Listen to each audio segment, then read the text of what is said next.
आज की कथा खर दूषण से युद्ध की कथा है।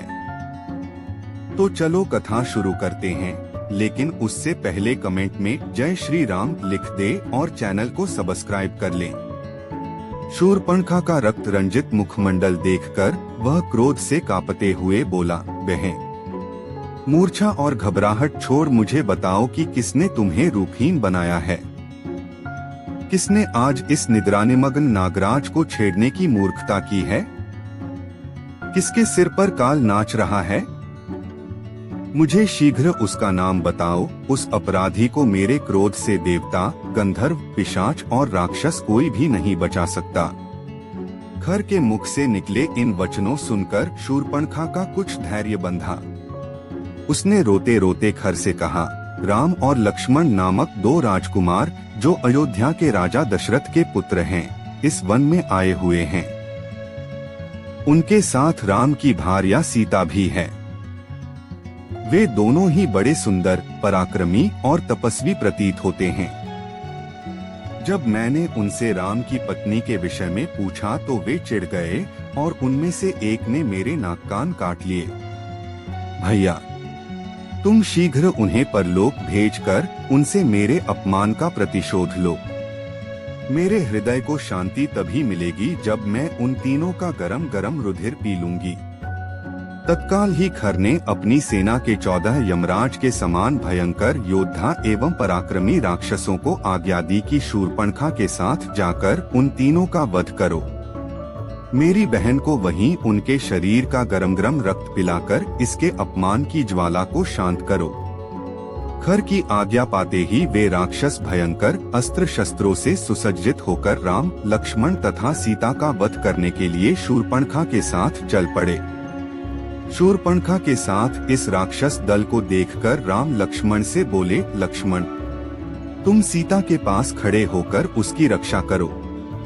मैं अभी इन राक्षसों को मारकर यमलोक भेजता हूँ। इसके पश्चात राम धनुष पर प्रत्यंचा चढ़ाकर बाण संभालकर उन राक्षसों से बोले, दुष्टों, हम लोग तपस्वी धर्म का पालन कर रहे हैं और किसी निर्दोष पर कभी वार नहीं करते।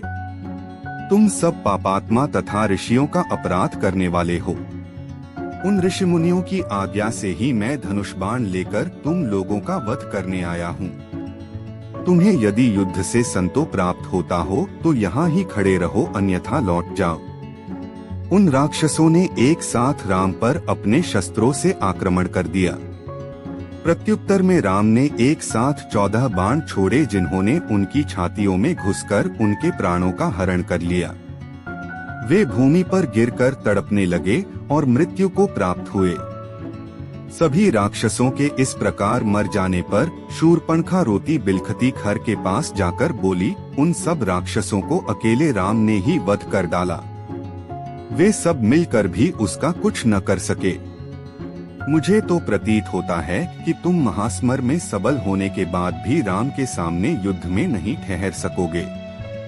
यदि तुम स्वयं को शूरवीर समझते हो तो तुम अपनी संपूर्ण शक्ति लगाकर उससे युद्ध करो।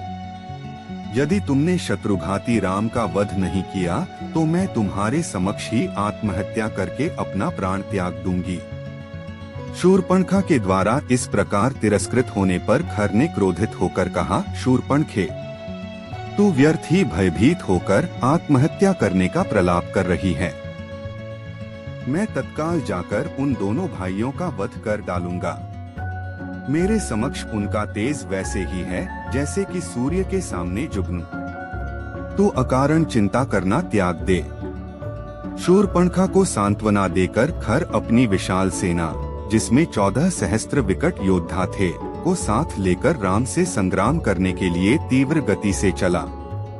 विशाल सेना के साथ खर को आते देखकर राम ने लक्ष्मण से कहा, महाबाहो, ऐसा प्रतीत होता है कि राक्षसराज अपने पूरे दल बल के साथ चला आ रहा है।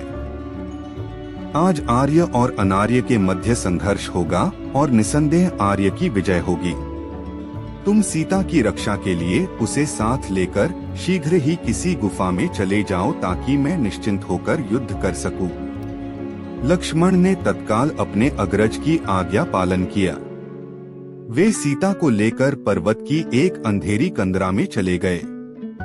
अभेद्य कवच धारण करके राम युद्ध के लिए तैयार हो गए। देवता, यक्ष, किन्नर, गंधर्व आदि सभी राम के विजय के लिए परमात्मा से इस प्रकार प्रार्थना करने लगे कि हे त्रिलोकीनाथ, वीर पराक्रमी रामचंद्र को इतनी शक्ति प्रदान करो कि उनके हाथों गौ, ब्राह्मणों तथा ऋषि मुनियों को अनेक प्रकार से कष्ट देने वाले राक्षसों का नाश हो सके। राक्षसों की सेना ने राम को चारों ओर से घेर लिया तथा आक्रमण की तैयारी करने लगे। राम ने भीषण विनाश करने वाली अग्नि बाण छोड़ दिया, जिससे राक्षस हाहाकार करने लगे।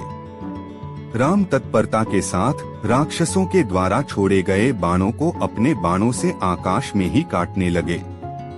इस पर राक्षसों ने अत्यंत क्रोधित होकर एक साथ बाणों की वर्षा करना आरंभ कर दिया और राम चारों ओर से उनके बाणों से आच्छादित हो गए।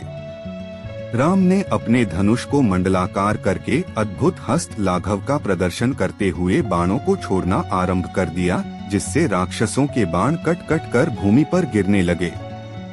यह ज्ञात ही नहीं हो पाता था कि कब उन्होंने तरकस से बाण निकाला, कब प्रत्यंचा चढ़ाई और कब बाण छूटा।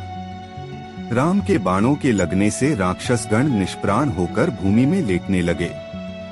अल्पकाल में ही राक्षसों की सेना उसी भांति छिन्न भिन्न हो गई जैसे आंधी आने पर बादल छिन्न भिन्न हो जाते हैं। पूरा युद्धस्थल राक्षसों के कटे हुए अंगों से पट गया। इस तरह काफी समय तक युद्ध चलता रहा। खरदूषण के वध की कथा अगले भाग में सुनाई जाएगी।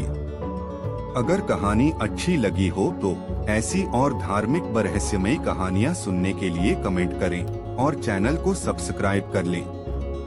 आपके प्यार भरे कमेंट्स के लिए बेहद शुक्रिया। मिलते हैं अगली वीडियो में।